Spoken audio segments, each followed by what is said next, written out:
ito ay rated SPG. Striktong patnubay at gabay ng magulang ang kailangan. Agad ngang mababalitaan ni Rigor na dinala sa ospital si Lena dahil nahulog ito sa hagdan.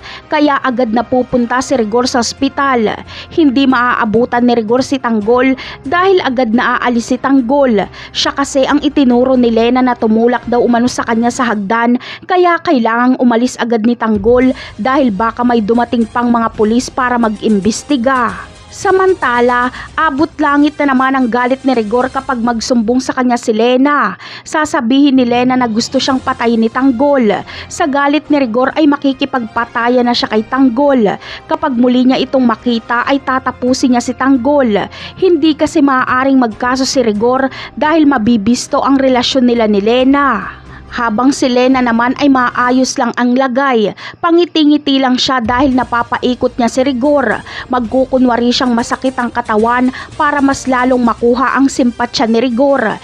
Hindi sasabihin ni Lena sa doktor na buntis siya at hindi siya magpapapregnancy test. At nang sa ganon ay walang makaalam na tagalabas na buntis siya. Samantala, kahit anong paliwanag ni Santino kay Rigor na walang kasalanan si Tanggol ay hindi makikinig si Rigor.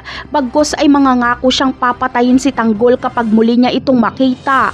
Dito nagagawa si Santino ng matapang na desisyon dahil kakasuhan niya si Rigor at siya mismo ang magsusuplong sa presinto na may kabit ang kanyang tatay na isang pulis.